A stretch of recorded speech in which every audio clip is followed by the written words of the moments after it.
Welcome. This is a meeting of the Fifth Management Plan's Safe Field Technical Subgroup. We are really excited to have you all here today. Thank you all for logging in. Before we dive into our agenda and everything, I will hand the meeting off to McKenna Welsh, who will run through some of our webinar logistics and ground rules. We may need to take a second to get the presentation back, but as soon as that's ready, McKenna will jump in with those ground rules.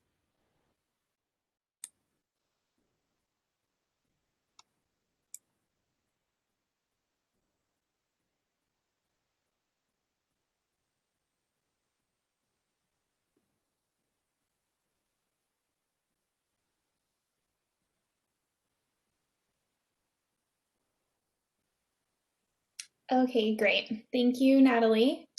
Hi, everyone. This is McKenna Welsh. I'm going to be going over the webinar logistics. Please remain muted unless you are speaking. If you would like to speak, please type your name in the chat. And if you would prefer, you can also type your questions and comments in the chat, and we will read those aloud instead. Please make sure that you send your messages to everyone so that they do not get missed. And if you have any technical difficulties throughout the meeting, you can contact the ADWR help desk, and their phone number and email are on the screen. This meeting and the chat will both be recorded. Next slide.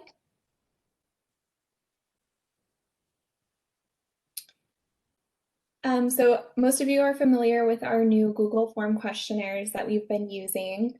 We've been utilizing them just to provide another opportunity for stakeholder input. On the screen, you can see the link for today's questionnaire. I will also put that in the chat box right now. All questions are optional in the survey, so you can choose what you would like to provide feedback on. And if you would like to complete the questionnaire, we ask that you do so within a week of the meeting. But if it's been longer than a week and you would still like to provide feedback, you can always email us at managementplans@azwater.gov. Next slide. And lastly, I'm going to be covering these question slides and timers. So we know that we cover a lot of information in these meetings. We wanted to make sure that we were providing enough time for you all to develop your questions and comments. So on certain slides, we've incorporated these timers just to ensure that we're pausing to provide enough time for input. And on the screen, you can see an example of that timer. And I will pass it back to you, Natalie. Thank you. Great, thank you. So as I said, my name is Natalie Mast. I am the AMA Director responsible for the management plans at ADWR. And this is a meeting of the Safe Field Technical Subgroup. So thank you all again for logging in, for being here, for being involved with this process. I have a few staff with me today. You just heard McKenna Welsh. She is kind of running the background of the webinar and all that technical stuff. So thank you to her. We also have Maggie Martin, who is going to be helping out with the chat box and reading out any comments or anything that come in through there. So you'll hear from Maggie a little bit later in the meeting.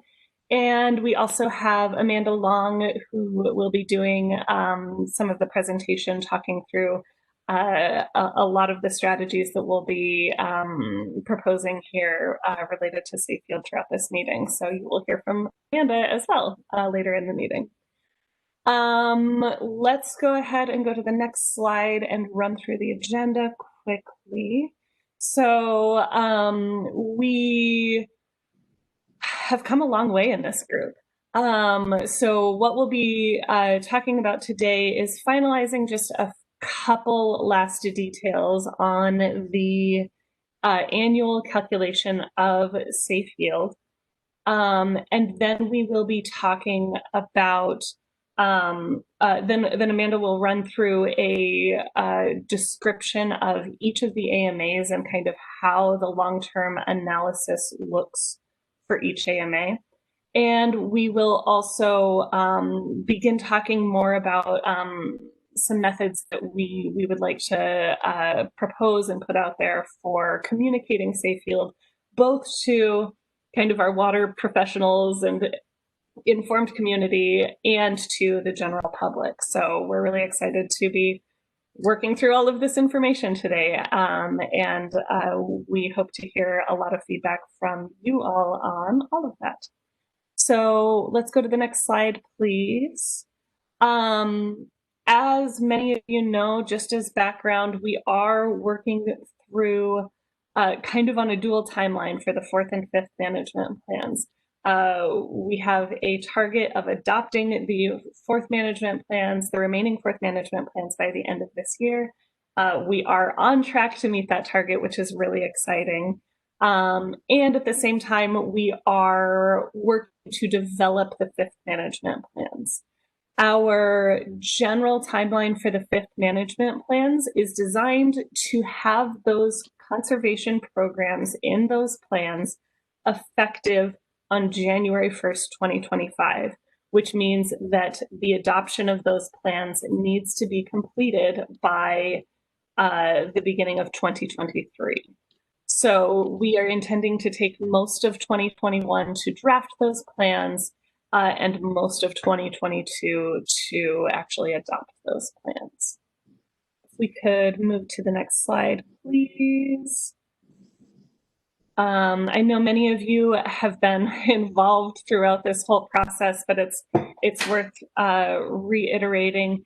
These plans were a part of the Groundwater Management Act and are supposed to contain the mandatory conservation programs designed to achieve reductions in groundwater, reductions in withdrawals of groundwater, which is intended to move each AMA closer to its goal. So this particular group, really a lot of what we're talking about is those goals. 4 out of our 5 AMAs have a safe yield goal, and that's really what we're trying to better understand through this group and figure out how we talk about those goals, how we can move toward those goals. If we could go to the next slide, please. So as I kind of said, we created this goal this group to talk about safe yield specifically. So 4 out of our 5 AMAs have a safe yield goal, or in the case of Santa Cruz, a safe yield as a component of the goal. Pinal has a different goal. We still talk about Pinal in the context of this group. We include them on the analysis, but obviously their goal is different and the strategies used to move toward their goal might be a little bit different. So we created this group to get an understanding of that safe yield goal, consensus on how we analyze it, both in the annual analysis and in the long term, and to discuss how we might communicate that analysis. The focus for this group is really analytical, technical. That's why it's a technical group. We're not really talking about the solutions here as much, because we really wanted to do that background work of figuring out how do we even calculate this, analyze this before we move into any discussions of, okay, then what do we do about that? Those what do we do about it conversations really are kind of falling more under the post-2025 group, under the Governor's Water Augmentation, Innovation, and Conservation Council. So I would encourage all of you to tune into those discussions as well. In looking at safe yield, we also want to make sure that we're talking about the same thing. The way we're looking at safe yield with regard to the goal is not necessarily cumulative. The cumulative analysis of overdraft is kind of backwards looking. You're seeing it's still important, but it's kind of backwards looking in seeing what we've already withdrawn from the aquifer, kind of the impacts of past activities, where safe yield is really more of a forward-looking thing. How do we reduce our overdraft in order to get to safe yield? How do we achieve that 0 point, that safe yield point, and how do we maintain that going forward? So we really want to emphasize that this is not a cumulative analysis for the purposes of analyzing the safe yield goal. It's really more of a forward-looking thing. Reduce overdraft, get to 0, and then maintain. If we could go to the next slide, please. So our analysis has kind of worked through 3 steps, working through consensus on the annual calculation, consensus on the long-term analysis and how we understand and analyze long-term trends, and kind of more what we're talking about toward the end of the meeting today, how we can best communicate the status of each AMA with regard to overdraft or safe yield. So we've made a lot of progress in this group. We've spent a number of meetings working through the fine details of each of those things. And we're really excited to continue those discussions and kind of be really wrapping up a lot of those discussions under this group. I will go ahead and I think we have a timer on the next slide. So I will, oh, maybe not. I'll go ahead and pause there for a couple seconds just to see if anyone does have any questions about kind of that recap, the timelines, and what we've covered so far.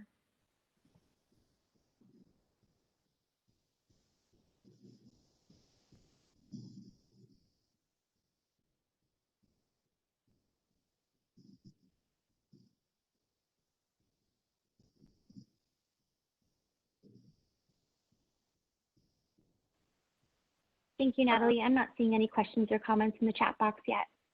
Great. Thank you, Maggie. All right, we will go ahead and continue forward then. So first thing on the agenda today, we did want to cover just a few additional items related to that annual safe yield calculation. We could go to the next slide, please. So I know many of you have been involved through most of this process. So many of you have seen this slide before. When we're talking about that annual calculation, we're really talking about those inflows and outflows in each year and how those two things balance to measure safe yield or overdraft. We do have just a couple outstanding items that were kind of open questions from previous meetings that we wanted to follow up on today. But we're also interested in hearing from you all, whether it's today or through the questionnaire or emails, if there are any other outstanding questions, any additional items that we need to further discuss through this group. So I'll kind of touch on both the agricultural incidental recharge and the tribal water demands today. But if there are additional items that there are suggestions that we should cover more or answer additional questions on, we're certainly open to those suggestions. If we could go to the next slide, please. All right, so with regard to those tribal water demand estimates, something we heard in previous meetings was that ADWR should look at the methods we were using for those tribal water use estimates and potentially update them or reach out to the tribes and have some discussion about what that methodology is. So we did kind of do a little bit more digging on that methodology. That was something that I have not personally calculated. So we had to reach out to some other people in the department to better understand what that methodology looks like.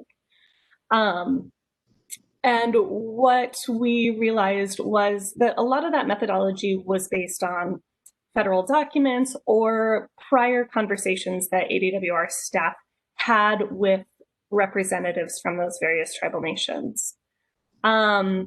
We don't believe that this particular forum would necessarily be an appropriate place to discuss updating those, that methodology.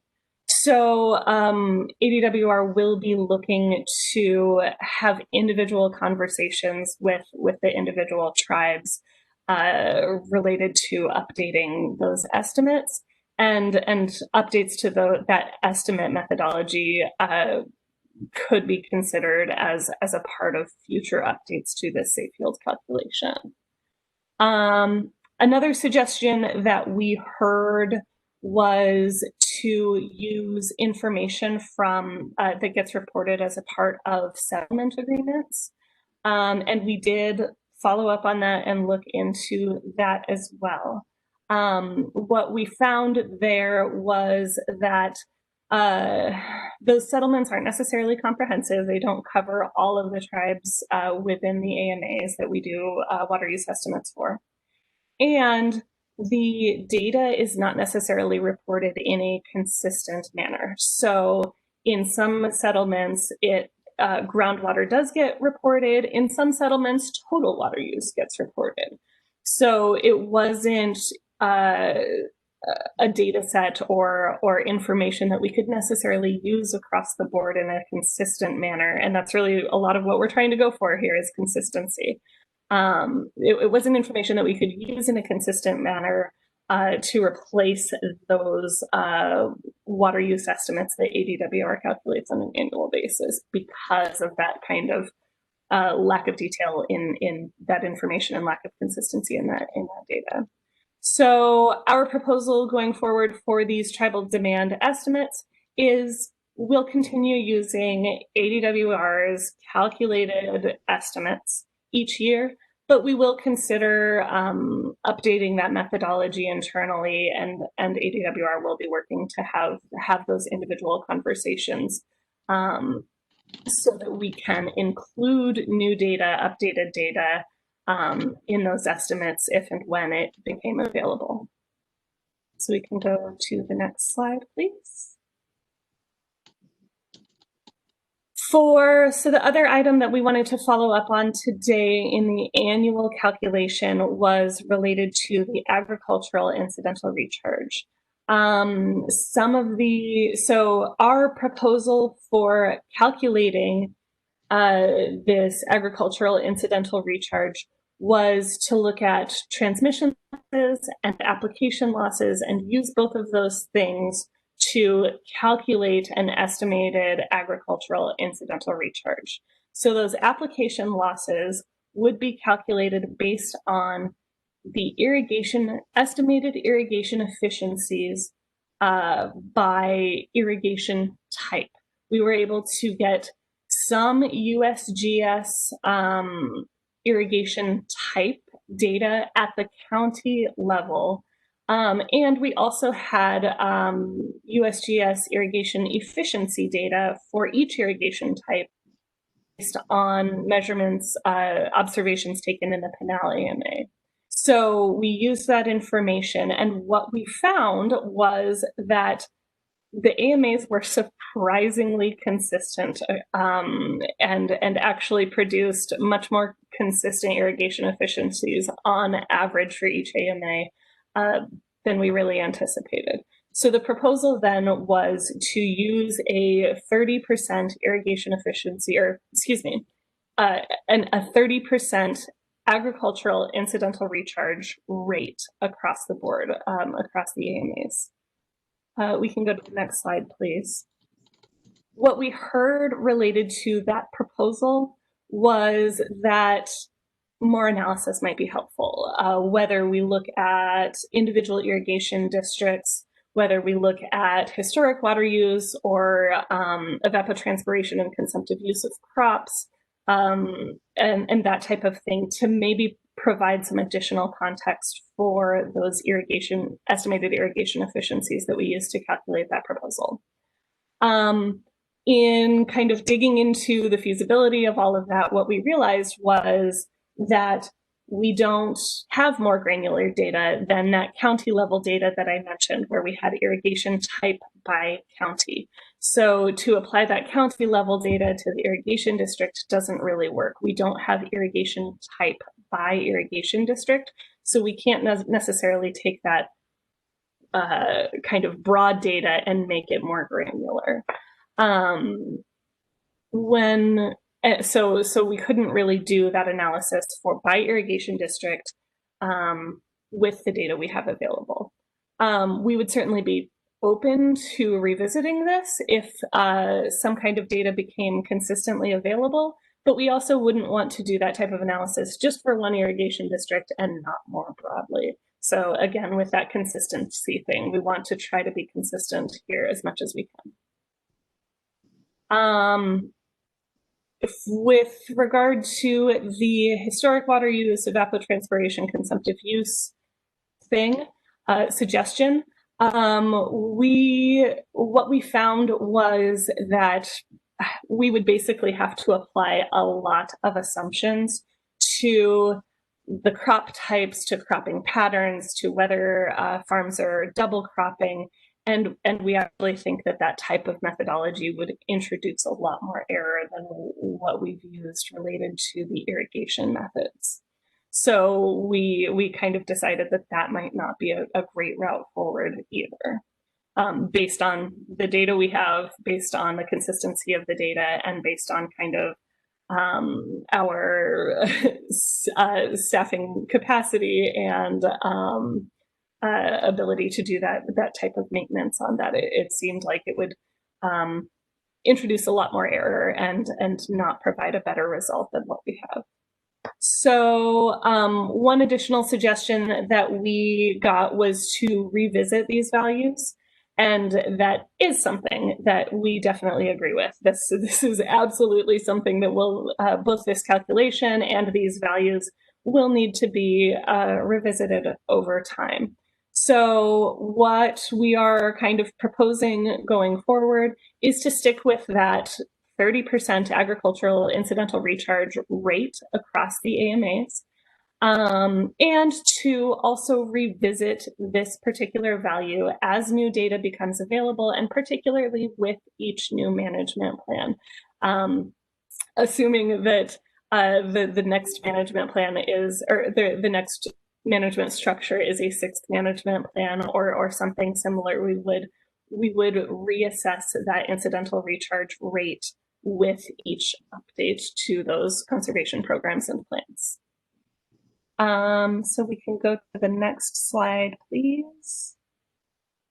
And I will go ahead and pause here for questions or comments. We do have a couple kind of questions for you all to consider on this slide. Are there any suggestions, things that we should look into related to the incidental recharge?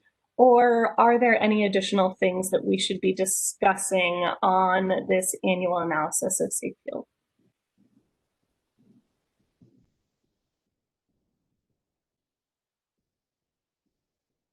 How does this 30% compare to what's in the groundwater model?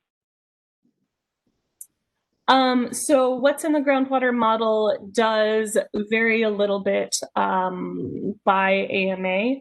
But I'd have to go back and look at the exact numbers for each AMA. I'm not remembering off the top of my head what those individual values are, but it's in the same kind of general ballpark as what the groundwater models use. Thanks.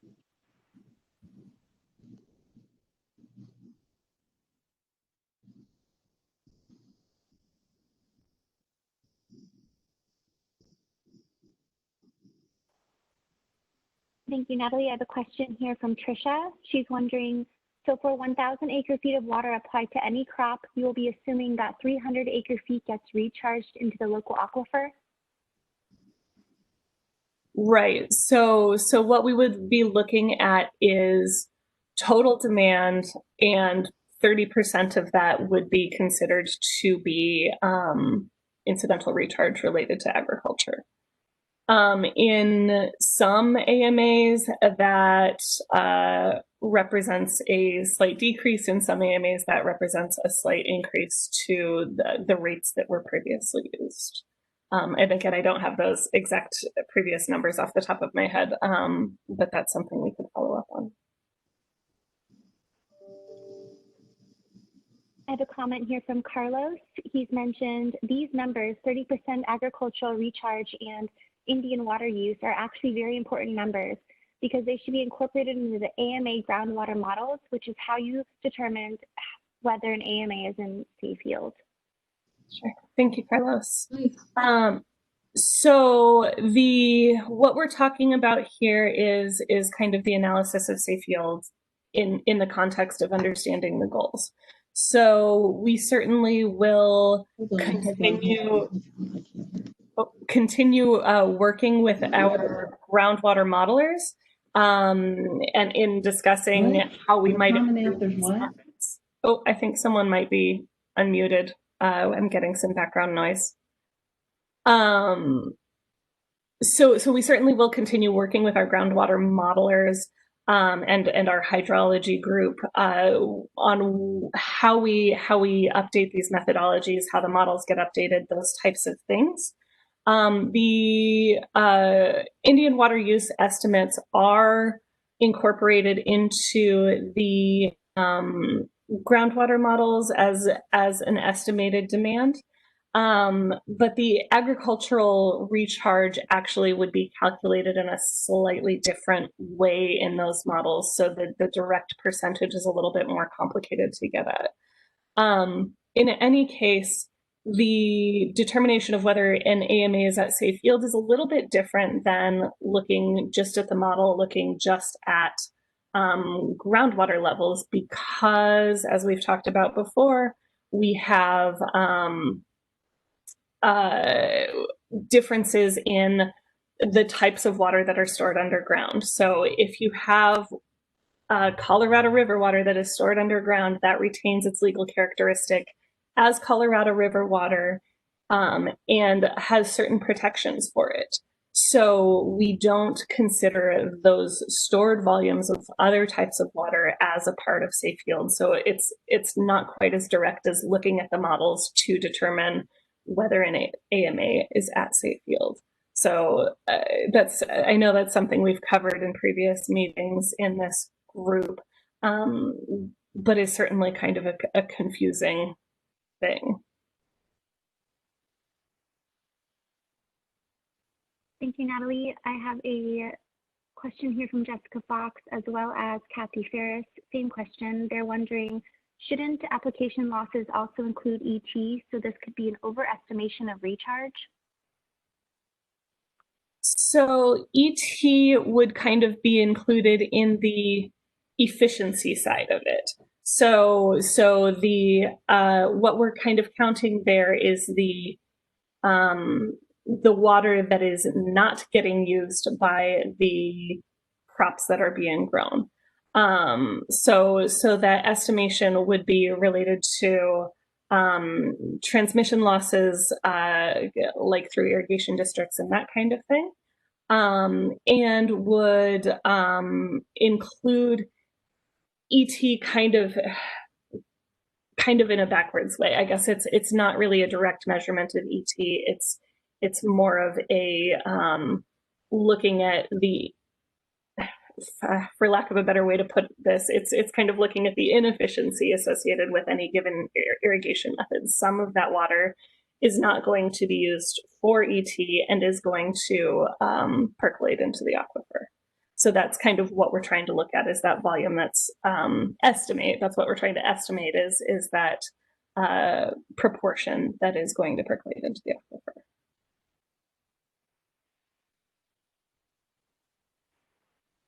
Thank you, Natalie. Question here from Carlos. He's mentioned no need to respond. However, we need to have a separate discussion about this. The issue is how you use a model to develop water budget over time and what the model should be, i.e., what does long-term mean? Sure. Thanks, Carlos, for that. And we're actually going to I know we've had some conversations in previous meetings of this group about that exact long-term item, and we're actually going to be continuing some of that discussion today in how we might, for the purposes of analyzing the safe field goal, how we might look at long-term analyses of the trends associated with overdraft over time. So Amanda will kind of touch on that a little bit later in the meeting.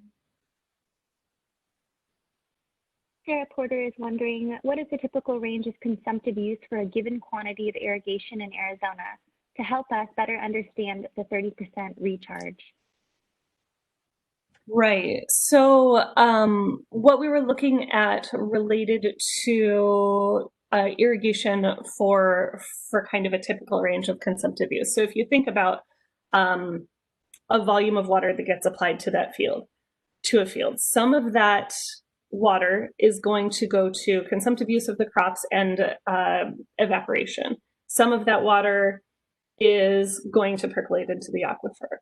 What we're talking about when we talk about irrigation efficiency is basically that. When we say something is 80%, has an 80% irrigation efficiency, that means that 80% of the water is going to evapotranspiration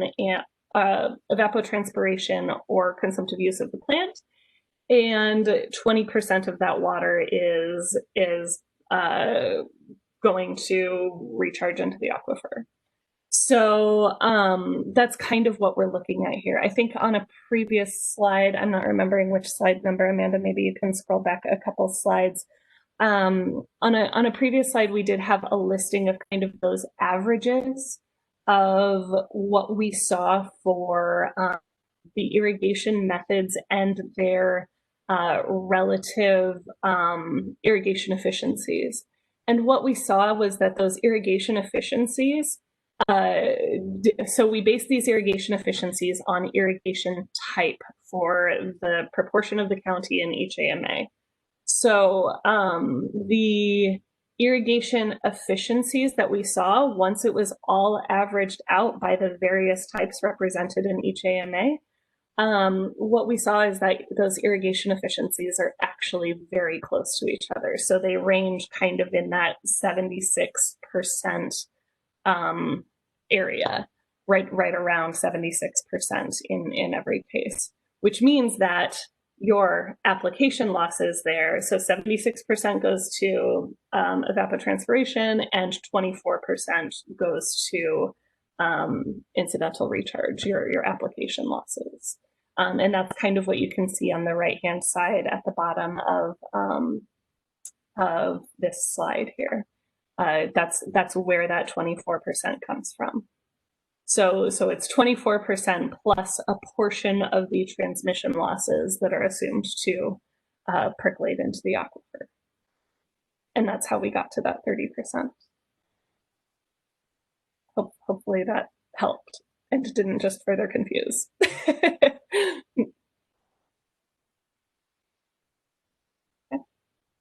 think we can maybe go back forward, Amanda.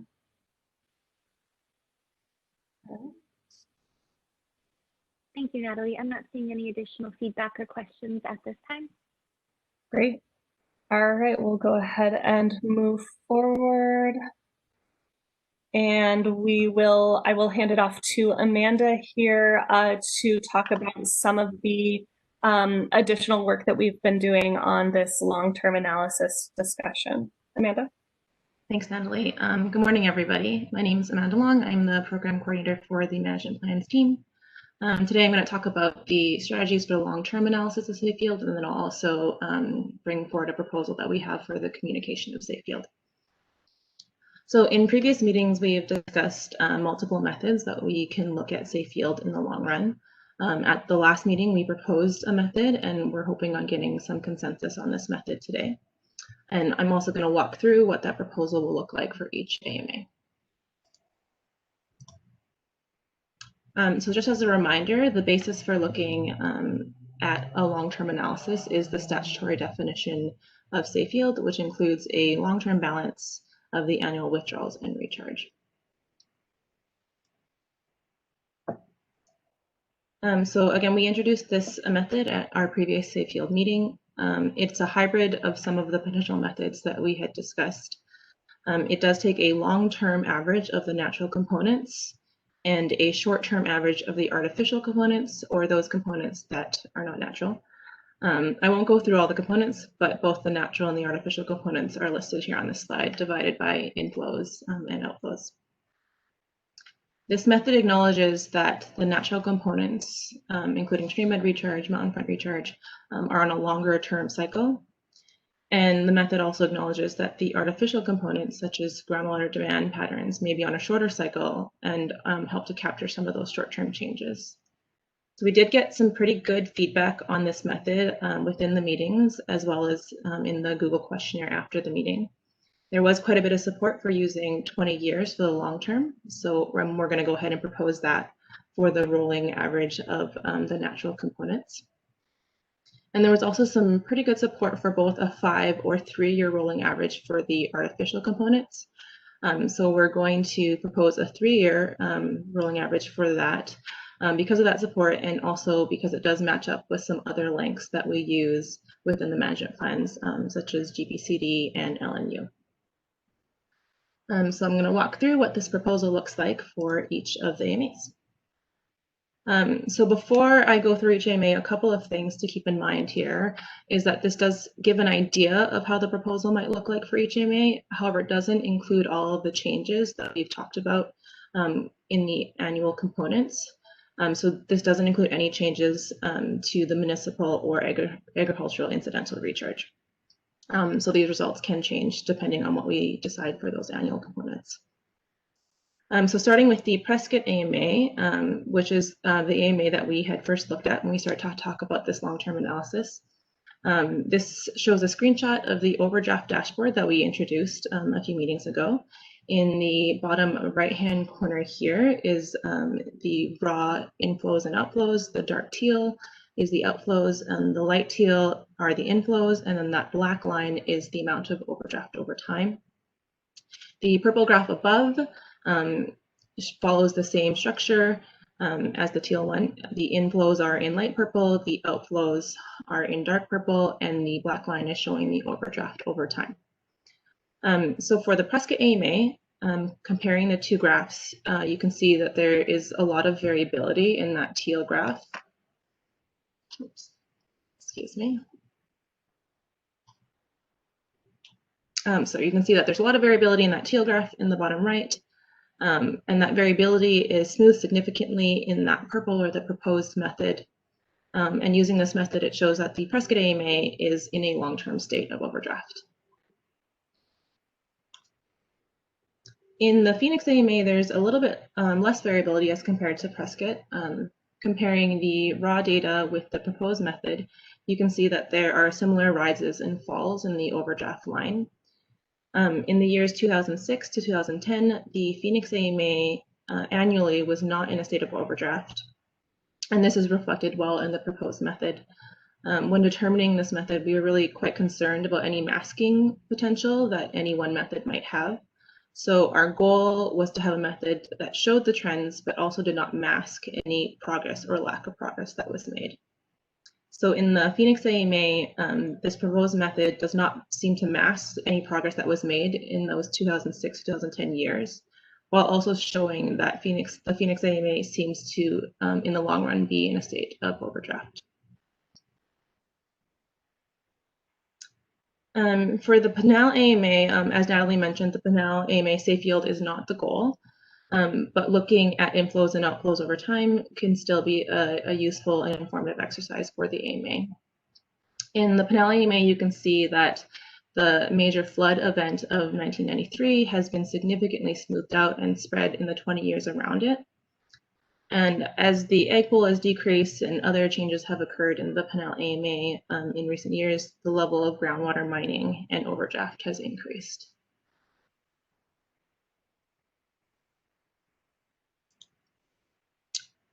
In the Tucson AMA, there has been significant progress towards the management goal. The proposed method really does smooth out some of the variability and shows their progress very clearly over time. Again, when choosing a method, we were concerned about masking effects, and we didn't want to mask any progress or lack of progress. So for the Tucson AMA, this shows really clearly that it's not masking the lack of progress that was happening at the beginning of the timeline here. It doesn't mask for a long time that Tucson was for a while in a state of overdraft, but it also shows that the AMA has really made some significant gains towards their management goal.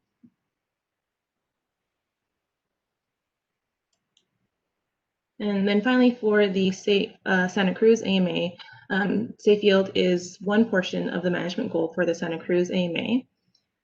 Santa Cruz is an interesting AMA because it does have really quite shallow basins, and they are quite sensitive to drought. So therefore, there's quite a bit of variability in their inflows over time. There was a flood year in that most recent year there. You can see in 2015 in the teal graph on the bottom right. But you can see that in the proposed method that drop has been smoothed out quite a bit. So this method does smooth out a lot of that natural variability, and it shows that the AMA is moving slowly into an overdraft state. And it also probably possibly helps to demonstrate that what we've known for a long time in the Santa Cruz AMA, that it is more sensitive to drought as compared to the other AMAs.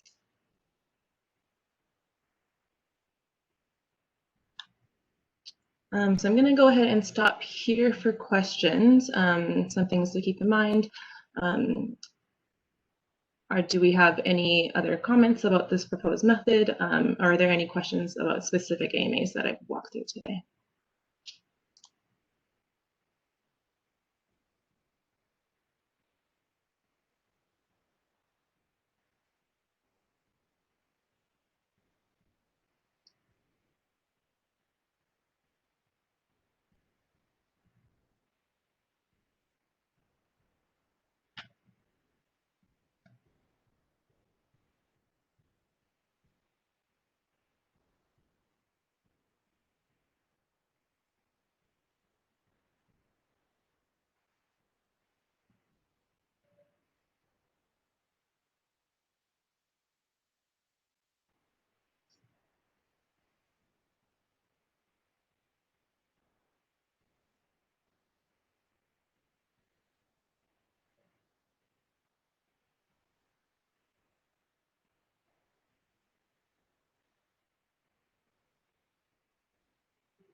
Thank you, Amanda. I have a question here from Pam Muse. She's wondering, when does ADWR anticipate updating these figures through 2018 or 19? This is Natalie. I don't necessarily have a good time estimate on that. Because we rely on model updates to get those natural recharge numbers. We do have to kind of wait based on the resources of our hydrology group. So we do hope to update those as soon as they are available, but I don't necessarily have an estimate on when those numbers will be available. Thank you, Natalie. Comment here from Brett Fleck. He's wondering, would ADWR be willing to tally cumulative overdraft by AMA since 1980 or as early as possible? Despite it not being a measure component of the safe yield goal, I think it is important for people to see what long-term overdraft looks like. Sure. So this is definitely something that we've had a lot of conversations about internally. We certainly could tally cumulative overdraft. I think our first year would be 1985. But what we really want to focus on here is not necessarily that cumulative overdraft, but kind of, as I said earlier, that more forward-looking piece. Something that we've discussed previously, though, is that cumulative overdraft can also be an important piece of context for thinking about what happens if we continue to have overdraft for thinking about the impacts that we've already had on the aquifers. So I think it is an important piece of context, but also something that we're not really wanting to focus on with regard to progress toward the goal, if that makes sense. Thank you, Natalie. Jessica Fox has commented, good point, Brett. This would be a useful addition to the FIF management plans to provide a broader understanding of long-term groundwater reliance. Kathy Ferris has also commented that she agrees that it's important information. Great. Thank you, Brett and Jessica and Kathy, and we'll certainly, I think, continue having that discussion on kind of the difference between those two items going forward, and perhaps it'll be something that maybe we look at both in different contexts. So thank you.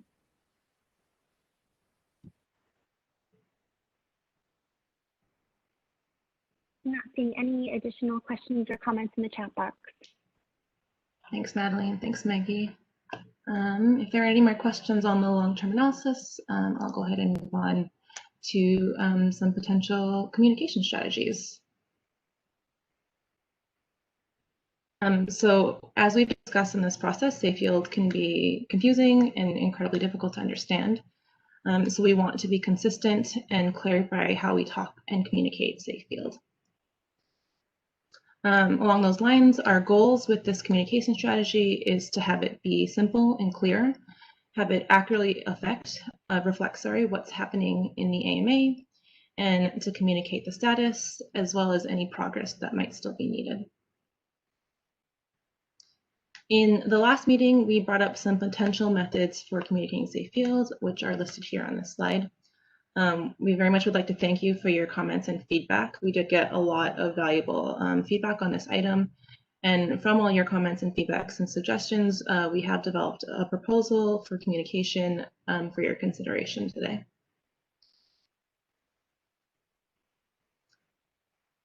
So as we've said many times, safe yield is complicated. It can be very difficult to communicate. And part of communicating safe yield is the variety of audiences with varying degrees of water and policy knowledge.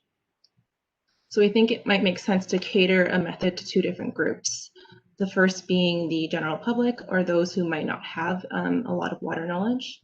And then the second group is some who might have some level of water knowledge or policy or technical knowledge, including the participants of this group and then some members of the regulated community.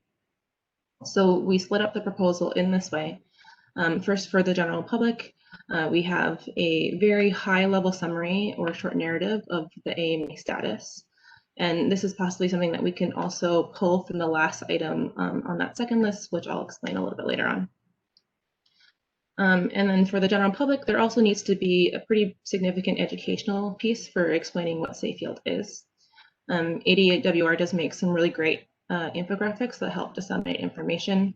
And this is a comment that we had on our questionnaire several times. So part of this method for the general public could include infographics on items, including what is safe yield, including that it is a management goal, that the individual components of safe yield are a statutory definition that has an annual piece, a long-term piece, and then that we not only want to meet the long-term goal, but also thereafter maintain it.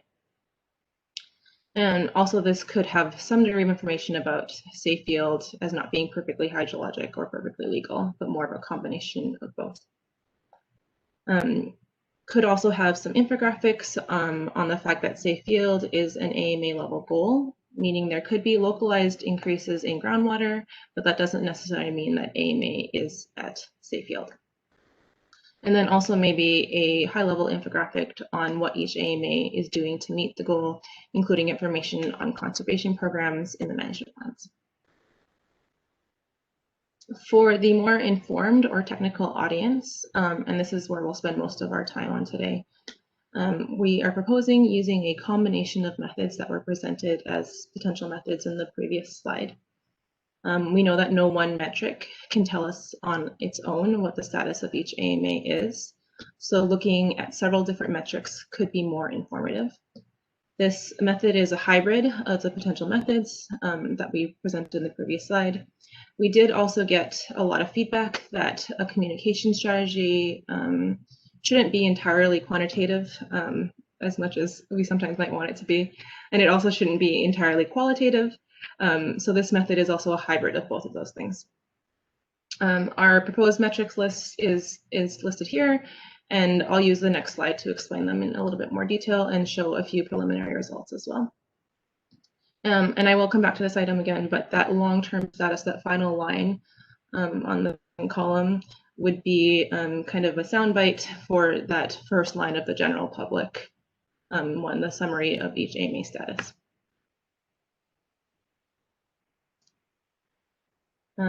So before I walk through each of these, a couple of things to keep in mind. This is very much a draft version. It was created to illustrate this proposed method. And as with the long-term analysis, what's included on this table does not include the changes that were discussed in the annual components. It also does use the proposed long-term method that we don't quite have consensus yet. And then also keep in mind that this is a static analysis. So you can see that this table is divided by color, and these differences in color help to categorize the different methods, different metrics that are similar to each other or maybe should be read together.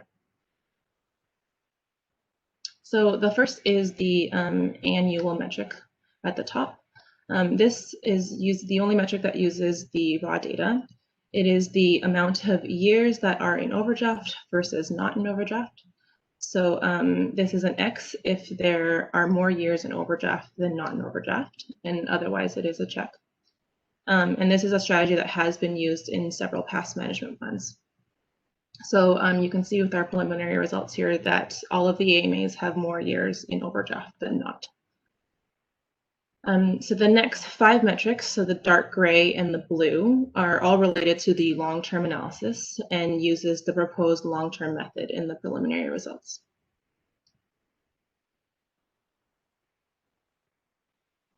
Oh, thank you, Natalie. She just mentioned that the image we do have available on our meetings webpage, as it is a little bit small here. So if you'd like to open it up in a bigger form, she has the link there in the chat box. So the next item is the long-term status. This is whether the most recent year of the long-term analysis is in overdraft or not. So this is an X if the most recent year is in overdraft, and it is a check if it is not. So in our preliminary results, the only AMA that is a check is the Tucson AMA, which is not in overdraft in the most recent year of the long-term analysis. The next metric, the long-term direction. This is the direction of overdraft in the last 3 years of the long-term analysis. So in other words, this is whether or not overdraft is increasing or decreasing in the most recent years. So this item is a check if overdraft is decreasing, and it is an X if overdraft is increasing. So it's important to note here, and this is kind of why you want to look at these 2 items together, is that a check doesn't mean that the AMA is not in a state of overdraft, but it might indicate that there has been some improvement made towards safe yield.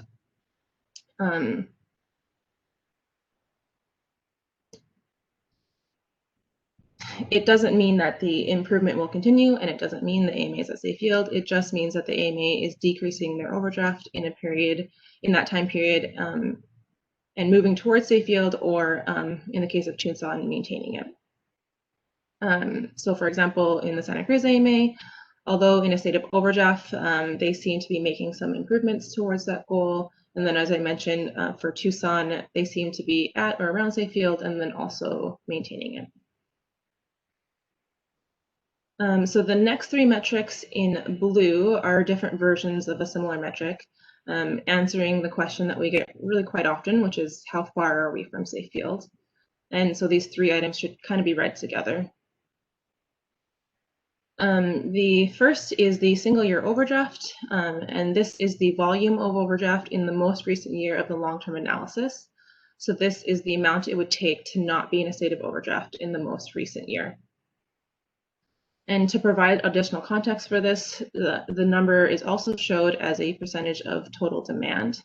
So this is the single year overdraft volume as a percentage of total demand. And then we also did show this number as a percentage of groundwater demand. So the single year overdraft as a percentage of groundwater demand. And these are all of the most recent year of the long-term analysis. So we look at these three metrics together. So as an example, you can see that the volume of water in that single year overdraft line looks quite large for the Phoenix AMA. But when you're looking at the total demand metric, it is a smaller percentage of their total demand, whereas the volume in the Santa Cruz AMA is really quite small, but the percentage of their total groundwater demand is significantly higher. So the final section in purple includes some narrative on two items. The first is the outlook, and this seeks to address the thereafter maintained portion of the goal. It lists the high-level potential issues to achieving and maintaining safe yield, excuse me, in the future. So for example, in the Tucson AMA, which is currently at or around safe yield, but one of their big issues could be that in the absence of imported Colorado River water, it may be quite difficult for the AMA to maintain that status. And then the last item is the long-term status. So this item is what does this all mean type question. It kind of sums up the entire table.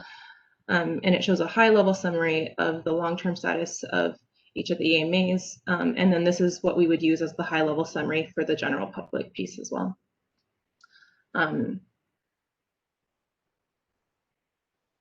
So this is something that we could turn into a dashboard, as we did with the overdraft dashboard, to make this information a little bit more interactive and a lot easier to read than on this table.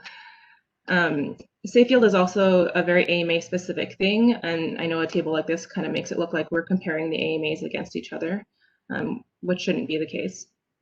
And so it could be more informative to look at these metrics for each AMA by management plan, and a dashboard might help to show that. And then the dashboard could potentially be updated every year along with our supply and demand data.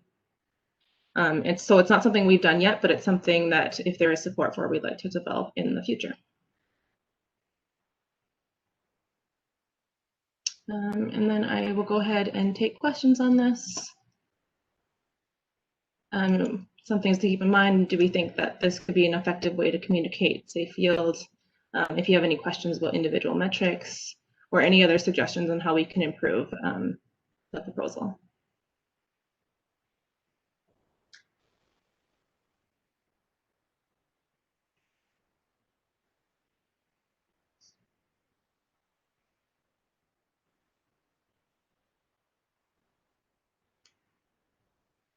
This is Bob Lynch. I've got a question. Can you hear me? Yeah, thank you. When you get this sort of ready for prime time, are you going to do any focus groups or test market your approach to trying to communicate to lay people and see what kind of reaction you get? We certainly could, and really that's also what we would like to use this group for. Well, we know that these are complicated things, and this particular metric list is really intended for kind of the technical audiences. But we certainly will be reaching out to various folks to review more of both this and as we develop any future kind of public consumption types of infographics, we would certainly be reviewing those with both the groups and with various stakeholders at different times. well, it seems to me that you're actually talking about communicating with two different audiences. They're the water buffalo audience, the tech people, and the more evil people, the lawyers, and then the general public. And that's two different audiences. It's got to be two different messages. and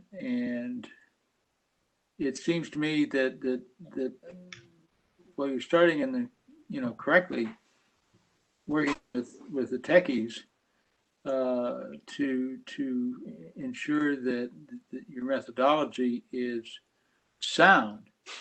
How you communicate that to a non-technical audience of the general public, when the outcome of what you're going to talk to them about is going to possibly affect their ability to use water in their own minds, is to me a considerable undertaking, and that's why I ask you about the focus group thing. I mean, this is a focus group. These efforts that you're making now with these webinars, but dealing with this in terms of the general public, to me, seems to be a whole different kettle of fish. Sure. That's why. Sorry, go ahead. No, I'm done. I just.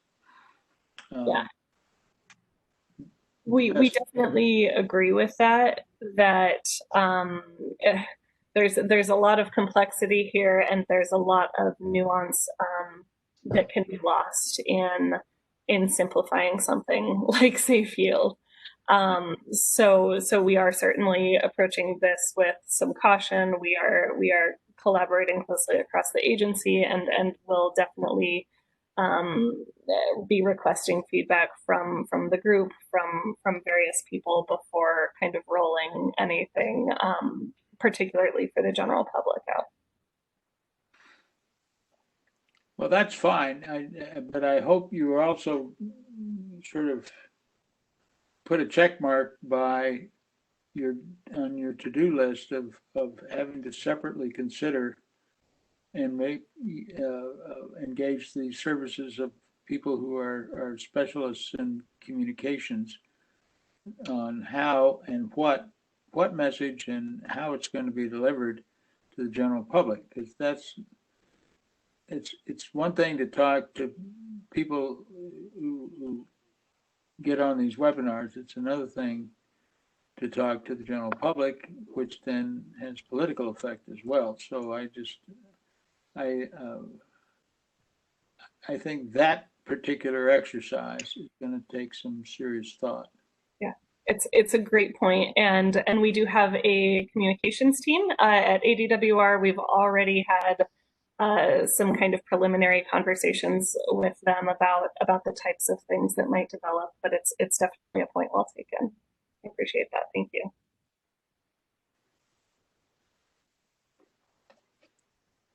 Thank you, Natalie and Amanda.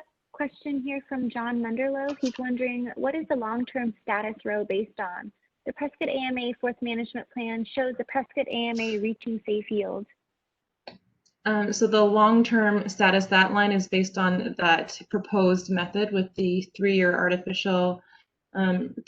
average of the artificial components and the 20-year average of the rolling average, of the natural components.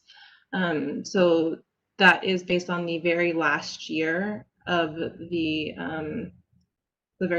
most recent year of the long-term analysis, sorry. So that is, if that's in overdraft that very last year, then it would be an X, and if it's not an overdraft, then it would be a check.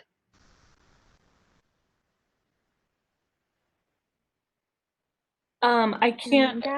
Sorry, Maggie. I didn't mean to interrupt. Sorry, go ahead. I would have to look back to the Prescott Fourth Management Plan to look at specifically what you're talking about there, John. But perhaps that's something that you and I can follow up with offline.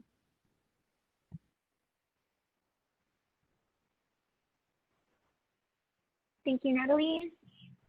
Suggestion here from Craig. He's commented, for the single year overdraft value, it may be beneficial to list the size of each AMA when displaying amount in acre feet of overdraft for that AMA to put those values into context. Right, so that's part of the reason I think that we included the total demand and the groundwater demand lines as well, to kind of give a little bit of context as to that number. As I mentioned, in the Phoenix AMA, that number really looks quite large, but as a percentage of their total demand, it is quite a bit smaller.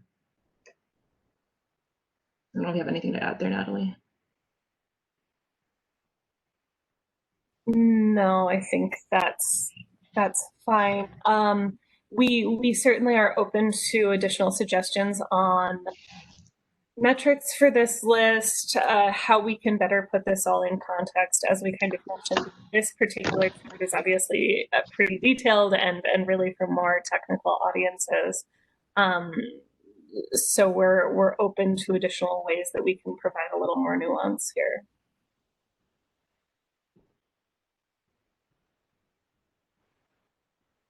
Thank you, Amanda. Natalie, I have a question here from Brett Fleck. He's commented, could you do a percent overdraft by some net natural component? Using percent of demand puts a potential solution in perspective from how we use the aquifer, but it does not really say anything about the long-term health of the aquifer. For example, percent overdraft by total demand makes Prescott look significantly worse than Phoenix, but the Prescott AMA may be able to absorb 12,000 acre-feet of overdraft better than the Phoenix AMA can absorb 151,000 acre-feet due to underlying natural conditions. Just a suggestion.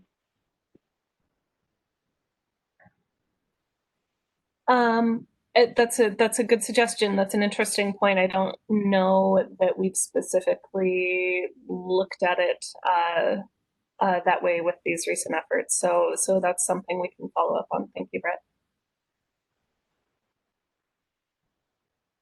Kathy Ferris has commented that the outlook and long-term status lines are very important and helpful. Thanks, Kathy. Nothing additional in the chat box at this time.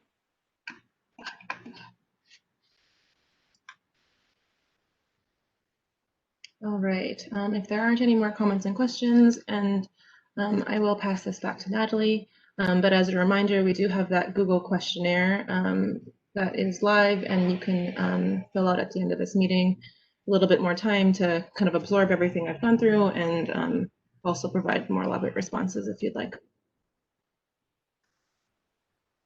Great, thank you, Amanda. We can go to the next slide, please. So we've already seen this chart today, this slide today. We have made really incredible progress in this group. I know these are conversations that are technical and difficult and can be confusing, but I really would just like to applaud this group for the engagement that we've seen, for the good, thoughtful questions we've gotten, for the suggestions that we've received throughout this process. We have made a lot of progress, have thought really deeply about these things throughout this, and we wouldn't have been able to get to where we are without all of that support and engagement from all of you. So thank you. We, in terms of the strategy that we kind of laid out at the beginning of this group, we have largely worked through a lot of those things. We seem to be pretty close to consensus on that annual calculation.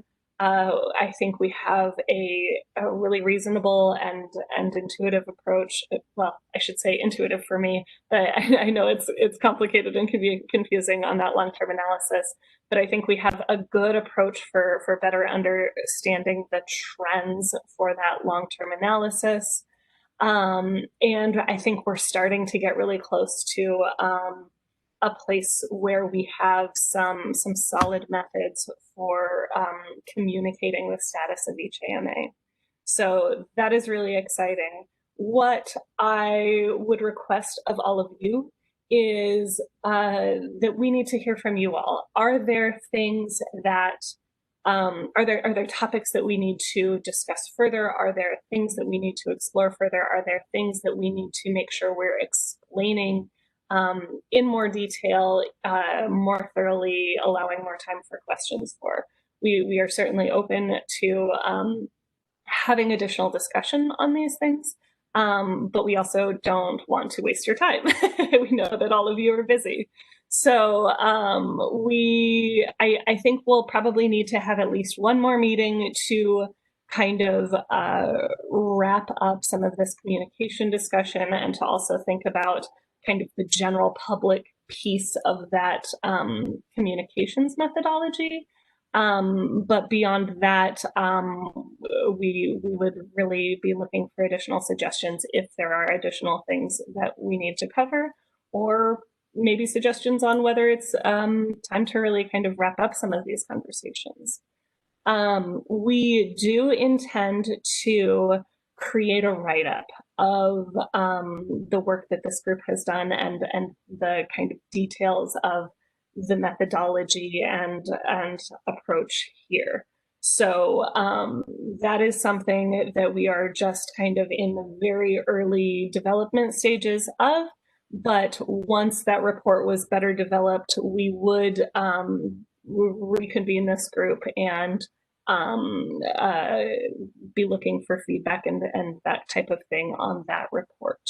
So yeah, that all said, we would really appreciate any feedback that you all might have on kind of the progress that this group has made, and additional items that we might need to cover in these kind of this last meeting or meetings. So if we could go to the next slide, please. We do have, oops, there's a meeting on there that was canceled. So our next upcoming meeting is actually a turf meeting. That ag date on this chart, we actually elected to delay that meeting in order to work a little bit more on the concepts we're proposing and work a little bit more with some stakeholders on how that conservation program is developing. So we are delaying that October 7th meeting. Sorry, I didn't catch that in the presentation. So our next fifth management plans meeting is a turf meeting on October 22nd. And we hope that you all will, I know many of you engage with multiple of these groups, so I'm sure we will see many of you there and at some of our other upcoming meetings. We will be announcing a new agricultural subgroup date as soon as we have that scheduled. I hope to have that out in the near future. If we could go to the next slide, please. And with that, I'll pause for a minute to see if there are any additional questions or comments before we close out. Thank you, Natalie. Comment here from Anthony Beckham. He's noted, it's important to note that using a single year's overdraft is sensitive to hydrology trends. A single year's overdraft can also be negative as a proportion of the overall demand in wet years regarding the communication on safe yield. Great, thank you, Anthony. And yes, exactly that. We totally agree. And that's why we kind of wanted to have that full metrics list so that each item is kind of taken in the context of the other items. I really appreciate you making that point, because we do want to reiterate that that metric list really needs to be taken as a whole rather than as a kind of single point in time. I think Amanda said that we do also intend to update that list over time and have that kind of as a part of our annual updates as we get additional annual reports and get additional data from our models, to make sure that that information is updated on an ongoing basis. That wouldn't just be a one-time thing. So thank you for that, Anthony. Thank you, Natalie. And Jessica, feel free to unmute yourself. Hi, thank you. This is Jessica Fox from AMWA. I just wanted to let you know that I really appreciate that we've had the opportunity to engage on the safe yield conversations at this level, and we all have a better understanding now of what safe yield is all about, and particularly the calculation. But Natalie, you had said in the beginning that I guess the whole what to do about it aspect of achieving the goal will be more dealt with through the post-2025 AMAs committee.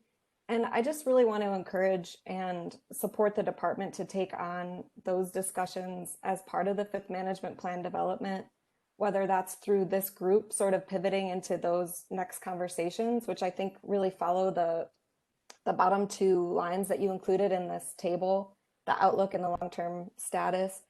Just really having maybe this group then have conversations about that, or whether it becomes part of the broader Fifth Management Plan work group. I just think now that we all have this more common understanding of the current status and the different ways to look at it, this group might be really well primed to have that discussion about, you know, what's preventing us from reaching safe yields, what's contributing to these volumes of overdraft, and we could discuss whether there is any additional steps that could be taken or changes that could be made in the Fifth Management Plan through the conservation efforts or what have you, so that more could be included in the Fifth Management Plan to direct us toward meeting that goal, rather than only having those conversations in the post-2025 context. Thank you. That's a really good point. Thank you, Jessica, and certainly something we can kind of consider going forward in terms of proposing additional strategies and thinking about kind of that response to this data. I appreciate that. Thank you. Any other questions or comments? Natalie and Jessica, I'm not seeing any additional questions or feedback from the chat box. Great. All right, well, we will go ahead and wrap up then.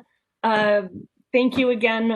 I know I keep saying it, but the engagement of all of you is really incredibly important throughout this process. I cannot say enough how much we appreciate all of the suggestions and questions and ideas that we've gotten throughout this group. So we will be looking to get another meeting on the calendar to follow up on some of these communication pieces. And I hope all of you will fill out the questionnaire, provide us additional ideas. We're really looking for additional feedback on potential future meeting topics or additional things that we need to better flesh out before we really wrap up this group. So thank you again. I appreciate all of the comments and everything throughout today's meeting. And I hope you all have a wonderful rest of your day and stay safe. Thank you.